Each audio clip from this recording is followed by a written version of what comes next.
प्रेम से बोलिए परम पिताजी परमेश्वर की जय। प्रिय बंधुओं, आज हम जानेंगे कि परमात्मा प्राप्ति के लिए परमात्मा का विधान क्या है।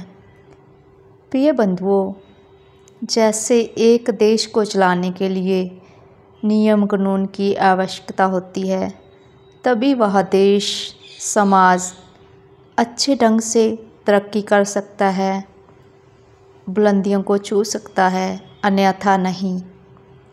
देश के उच्च पद पर आसीन नेताओं ने कानून का निर्माण किया और उसको लागू किया।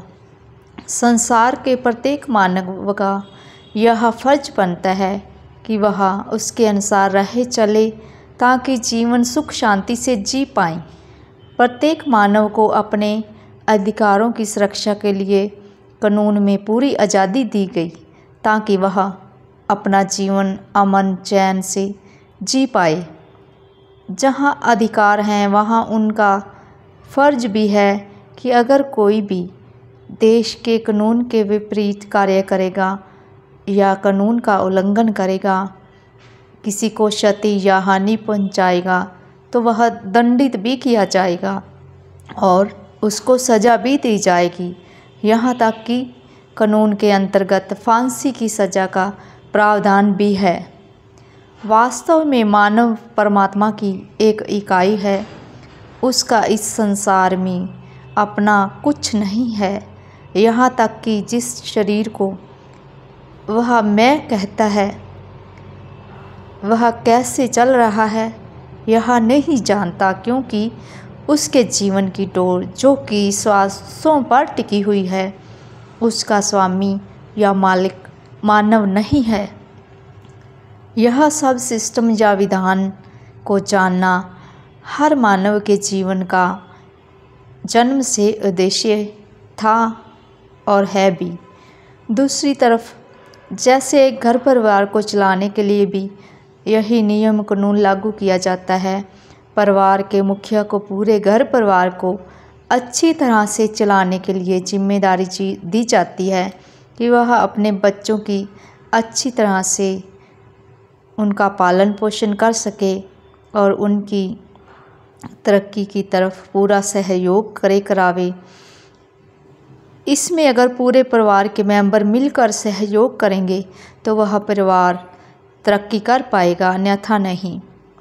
अगर परिवार का कोई मेंबर भी अपने पिता की कही बातों के विपरीत चलेगा तो वह परिवार बहुत जल्दी विनाश की ओर बढ़ने लगता है और अंत में विनाश को ही प्राप्त होता है। सब कुछ खत्म हो जाता है, यहाँ तक कि खून के रिश्ते भी पानी में बदल जाते हैं।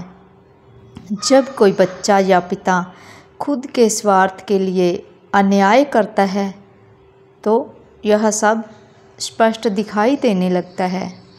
ठीक वैसा ही नियम कानून परमात्मा ने भी मृत्यु लोक में भेजने से पहले मानव शरीर के चालक जीव पर लागू किया, जिसके कारण ही यह शरीर चल फिर रहा है, खा पी रहा है, बोल रहा है, सुन रहा है, शरीर का प्रत्येक कार्य कर रहा है।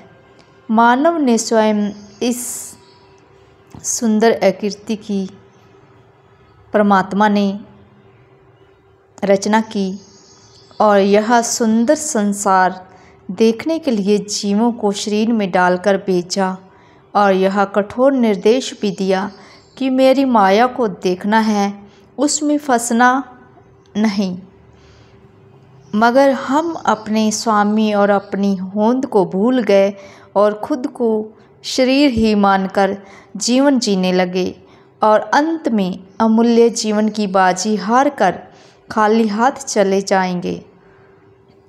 परमात्मा की सृष्टि में जीवों द्वारा नियम कानून का उल्लंघन करने की सज़ा है कि जो जीव एक नहीं करोड़ों जन्मों में सहन करता आ रहा है, वह है 84 का चक्कर। जी हाँ, जो केवल मानव जन्म में ही मात्र इस दुख से पार होने का अवसर जीव को बहुत पुण्य कर्मों की पूंजी से मिलता है, क्योंकि मानव को कर्म करने की आज़ादी परमात्मा द्वारा दी गई है। अन्य योनियों केवल भोगने के लिए ही प्रकृति द्वारा उनको बाध्य किया जाता है।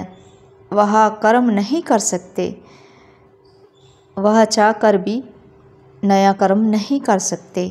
कर्म का अधिकार केवल मानव को ही है। पूरी सृष्टि में यहाँ तक कि देव लोग भी भोग योनि में ही आते हैं।